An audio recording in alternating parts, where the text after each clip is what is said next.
Police caught suspects in the act, attaching skimming devices to a local gas station pump. We're learning why police think these men are involved in a crime ring. And nearly a month after a 13-year-old boy found a burned body in the woods of Whitfield County, Georgia, police have released the man's name. And he's a familiar face to Nashville police officers. We'll explain why. Channel 3 Eyewitness News at 6 starts now. With coverage you can count on, this is Channel 3 Eyewitness News at 6 in HD. Thunderstorms are moving in for the second time in a couple of days. We thank you for joining us. I'm Cindy Sexton. And I'm David Carroll. We can expect blustery winds and high temperatures at some odd hours. Our chief meteorologist Paul Barris joins us with more. Paul? That's right. The National Weather Service has just decided to put out a severe thunderstorm watch for the Tennessee Valley until midnight tonight. Let's take a look at it right now. We'll pop it up. Actually, I just typed that in and I shouldn't have put in tornado. It's a severe thunderstorm watch. It covers our entire viewing area until midnight. So severe thunderstorm watch in effect. And what we're looking at right now, a line of thunderstorms that are building up from just south of Nashville to about Murfreesboro up to Cookeville.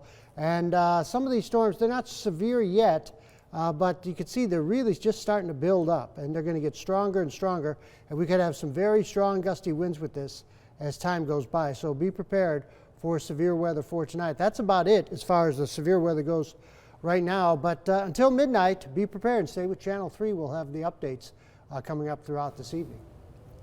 All right, Paul, thank you. Chattanooga police ended a multi-state crime ring involving thieves skimming gas pumps. 2 men are in custody along with more devices and 2 laptops. An officer caught the suspects red-handed. Channel 3's Natalie Potts is live from the MAPCO location with details. Natalie?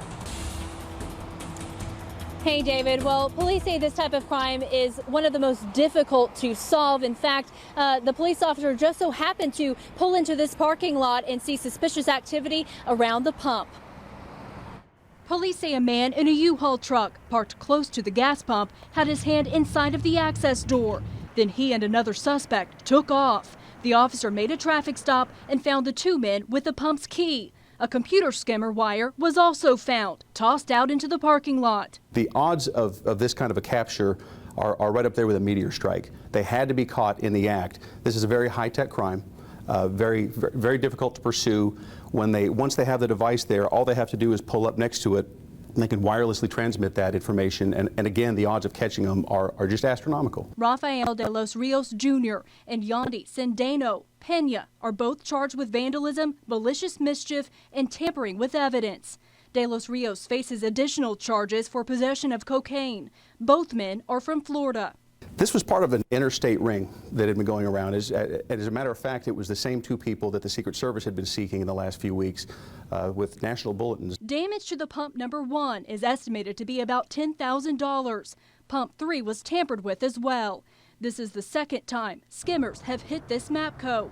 Others in Chattanooga and the Hickson area have been hit too. People may not know they're victimized yet. What makes this high-tech theft different than other skimming schemes? The device is placed inside of the pump's motherboard, and it's impossible to see. Thieves use Bluetooth technology to snatch your debit card and PIN numbers in just seconds. Broad daylight, it shows the confidence they have, knowing that the likelihood of being caught is very minimal, and it also shows the volume that they were working this in. Police say there could be more suspects or more skimming devices out there, so beware. There's no way to tell. I mean, really, the best way obviously now is going to be to just pay for gas with cash. Now, if your bank statements don't add up or you believe that you may be a skimming victim, don't hesitate to contact Chattanooga police. Officers say it's best to use credit cards or just pay with cash at this time. And if the pump looks like it's been tampered with, don't use it. Reporting live in Chattanooga, Natalie Potts, Channel 3 Eyewitness News. Thank you, Natalie. The Whitfield County Sheriff's Office identified the burned body found nearly a month ago, and we're learning the man was arrested in a major drug bust in Nashville last year. The GBI confirms the body is 26-year-old Luis Lopez, and his body had been on Ellis Road less than 24 hours before it was discovered. Police say a teenage boy found the body. Investigators believe Lopez was murdered in Tennessee and dumped in Georgia. You can hear from his sister coming up only on 3 at 11 tonight. 2 people were killed in a crash on I-75 when a semi carrying mail rear-ended another semi carrying logs. A THP report shows the logging truck was traveling northbound when a semi in front of it blew a tire. That's when the mail truck hit it from behind without braking. Both trucks continued for a few hundred yards before eventually veering off the right shoulder. The driver of the mail truck, 66-year-old Harry Johnson, and his passenger, 60-year-old James Crosby, died at the scene. Right now in Tennessee, it is legal to drink and ride. But a new bill working its way through the state legislature would make it a crime to have open alcohol containers in cars. Channel 3's Lori Mitchell joins us now in the studio with details and reaction. Lori? It's already illegal in Tennessee to drink alcohol while driving, but the law does not include passengers. Soon that could change. The idea has the support of a local mom who has devoted her life to raising awareness about drunk driving after losing her son. The thing that I loved most about Kevin were his hugs. He had amazing hugs, but he was the most kind, caring, compassionate person that you could ever meet. Tiki Finlayson lights up when she talks about her son, Kevin Yates, affectionately referred to as Sunshine by everyone who knew him. But the 25-year-old's life was cut short in 2011. Yates was driving on Highway 153 when he was hit head-on by a drunk driver. Since her son's death, the Chattanooga mom has been on a crusade, spreading the message about the dangers of drinking and driving, even starting the organization 1 in 3 in memory of her son. Finlayson is paying close attention to Governor Haslam's push to ban booze from vehicles. I think it's something that every state should have been doing all along. Right now, the state bans drivers from drinking behind the wheel, but that rule does not apply to passengers. If the bill becomes law, no one in the car could have an open can or bottle of alcohol. I think it's great. I mean, personally, no one needs to be drinking in a vehicle because they could very easily pass it to the driver hand it back.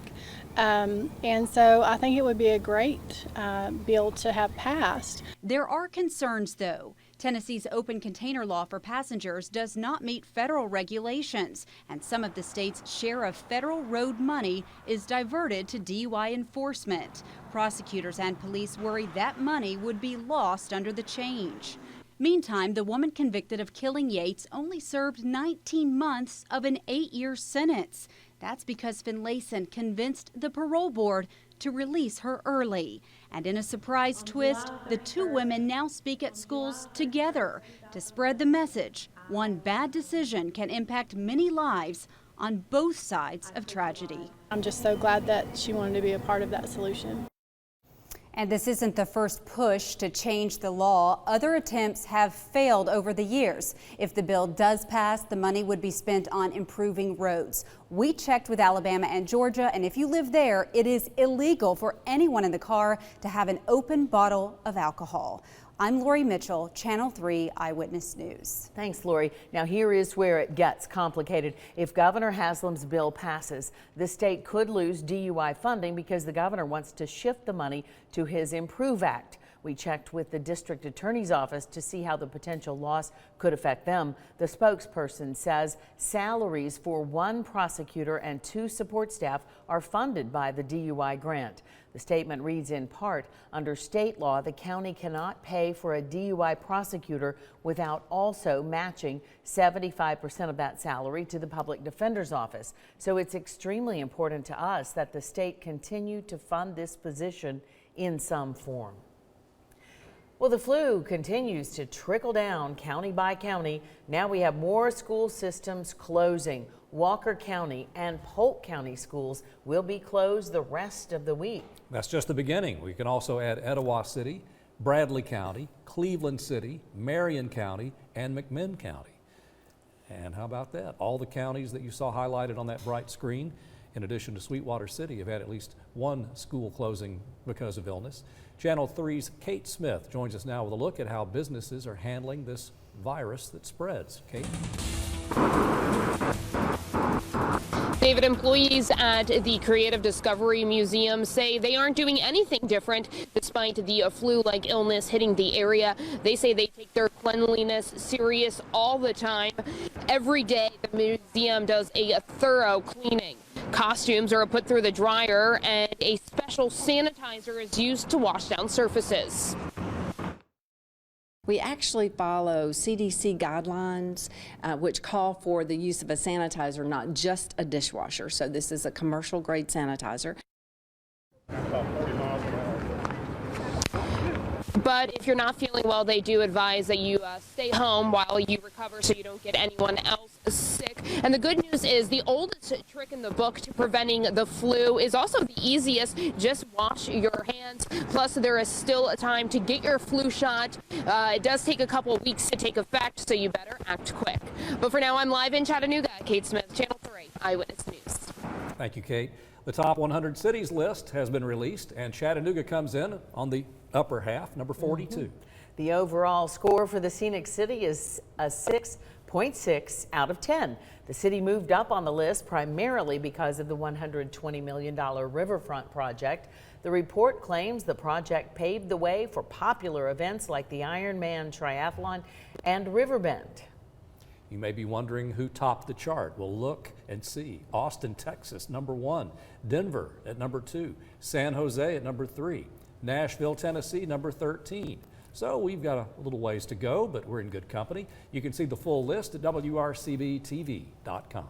And we could argue our case for putting Chattanooga higher, but it's still not bad. We could. Yeah. Coming up on Eyewitness News at 6, police say a teenager was killed in crossfire in 2014. They still don't know who's responsible. And we need your help in bringing justice to the family of Jasmine Akins. At that time, she had a 2-month-old baby Journey, and now that child is 2 years old, and she's going to be forever without a mother. Greg Glover is next with Crime Stoppers.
And now an unsolved murder. A 19-year-old mother was shot and killed more than 2 years ago, and police are still trying to learn who is responsible. There were many witnesses that night, but they may be afraid to tell what they know.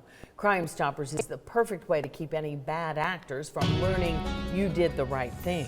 Here's Greg Glover. Not only was she a young mother, she was probably an innocent bystander that night. All we want to do is get enough information to get a killer off the streets. Can you help? We'll pay for your information, and we'll never even ask who you are. It hadn't been long, I seen her. She hugged me, bam. A grief-stricken grandfather just hours after 19-year-old Jasmine Akins was shot and killed. She'd been to a party on the south side that September Saturday in 2014. As night turned to Sunday morning, Jasmine left Chocolate City, formerly a club off Market Street, with friends. Chattanooga Police Sergeant Victor Miller picks up the story. They rode around the block a couple of times, and then they pulled into this abandoned parking lot. As Jasmine started to exit her friend's vehicle, it's when she was shot multiple times. 2 others were injured but lived. Jasmine herself is survived not only by parents and grandparents. At that time, she had a 2-month-old baby journey, and now that child is 2 years old, and she's going to be forever without a mother. The thought is this young adult was caught in crossfire and not the intended target. The parking lot and the roadway here on Market Street was extremely busy. There was people everywhere, so multiple people have seen what happened. But gang members may have been pulling the triggers. I think those people may be scared to come forward and tell police what they know, but that's the great thing about Crime Stoppers is you call in, it's anonymous, no one will ever know that you called. What happens is you provide the information for the tip, I give you a tip number, you never give your name, and you'll use that tip number throughout the entire process up until you get your cash reward. We'll pay you up to $1,000 if you can help deliver justice and some peace to this family. Just stop the violence, you know. I'd hate to see any other parent or grandparent go through this type or an ordeal. That was Harold Akins there. If you were in that Market Street crowd that night and saw someone with a gun, it's believed more than a few people were armed. Call that in. That piece of information could help. Up to $1,000 is waiting. Clear your conscience tonight. Call Crime Stoppers 698-3333. If you get voicemail, leave a message and maybe even a way for Sergeant Miller to get back with you. He may have a few questions, but he'll never ask your name. David City. Thank you, Greg. Coming up, we have a cold front coming our way along with more thunderstorms. Chief Meteorologist Paul Barris is keeping an eye on it for you. He'll let you know when and where it will hit in just a couple of minutes.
About 20 minutes ago, the Weather Service put out a severe thunderstorm watch. It covers most of Alabama, east and central Tennessee, and northwest Georgia, and even Cherokee County, North Carolina, until midnight tonight.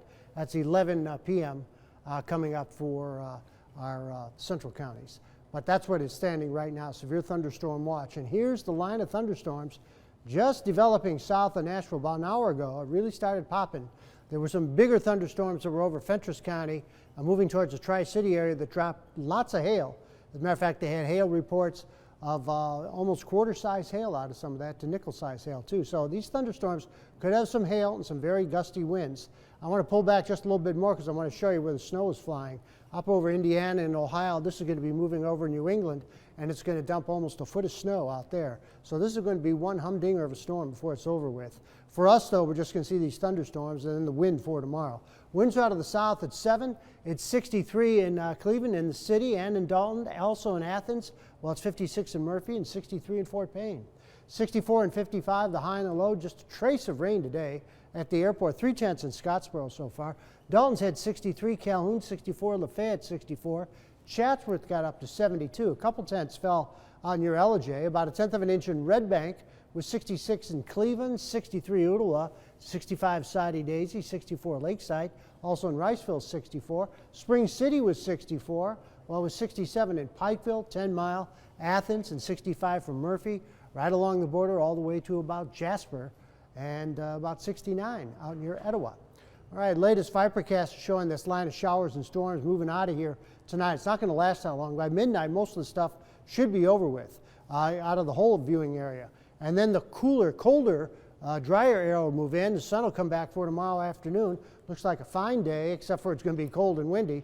And then by Friday, it really starts to improve as we get a southerly wind here, and that pumps up the temperatures a little bit right into Friday night. Saturday looks like a fairly nice day, although we may see a few more clouds. This is Saturday morning, maybe a sprinkle or a shower on Saturday, but a little better chance coming up into Sunday for some scattered showers as another cold front approaches, but not a lot of rain, only about a quarter to possibly 3/10 of an inch of rain. Tonight, though, showers and storms. Some could be strong to severe. 38 for the low by dawn with northwesterly winds at 15 to 25. Temperatures falling through tomorrow, 55 at midnight, into the 40s by afternoon with northwesterly winds at 15 to 20 and gusty. Tomorrow night, 27 with clear skies. And the 7-day forecast, Friday, 57 with the sun coming back. Isolated showers Saturday, scattered showers on Sunday, but warming up to 70. And a better chance for some rain next Tuesday and Wednesday. We'll be updating it. We'll run those crawls if there's any warnings. Right now, severe thunderstorm watch until midnight tonight. Okay. We know you'll keep an eye on it. Thank you, Paul. And in sports, the basketball Vols are trying to finish the job. You know, it's been an issue in recent losses, according to Paul Shaheen. Yes, 2 losses, in fact, that we can go back to, and we're going to talk about why that's been an issue and what they plan to do to fix it as they get set for another SEC game tonight. We'll hear from head coach Rick Barnes, plus we'll touch base with the Chattanooga Mocs as well before tomorrow's showdown with first-placed Furman.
Not to confuse the two sports, but the Tennessee basketball Vols are in need of a closer.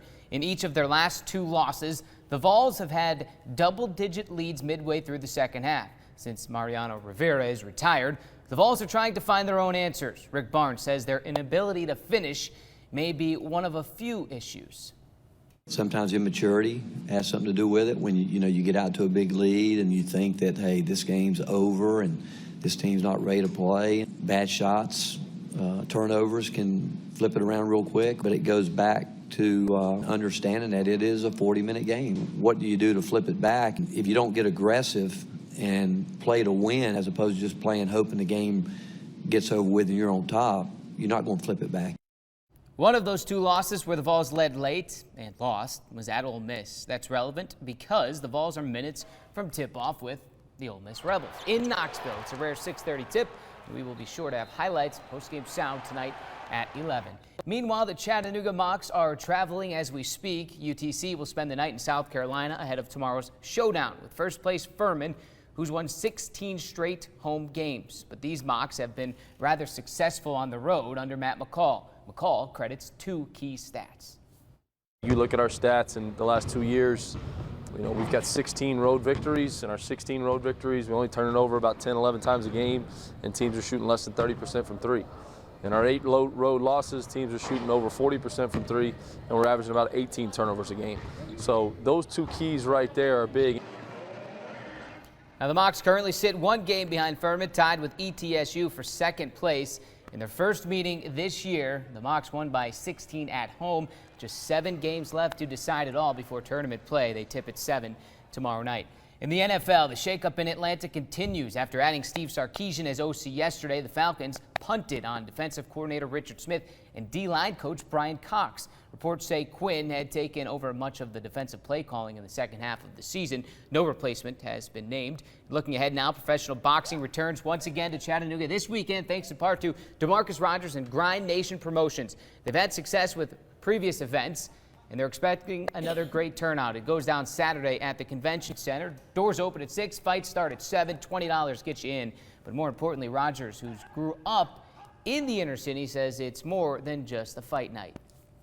Our main goal is to show people and show kids that it is another lane. It's not on the streets. And then also just bringing the family-oriented events. Like, people really come with their families. It's not just single events. Like, I see people come with their whole families, and it's a bunch of kids that come in. So I think just to keep that example going and just say, man, you can do whatever you want to do. And like, I had obstacles in my life, and we gotten over them, and we're just doing what we do now. Good kid, good role model too for some up-and-comers that could be in this city. And really quick, 1 year from today, the Olympics in Pyeongchang, South Korea. Oh, okay. Here on NBC. That's the kicker. Thank you, Paul. What about it, Paul Bears? All right, let's take a look at the radar, show you where those thunderstorms are. There's a severe thunderstorm. Watch out for the entire area right now until midnight tonight.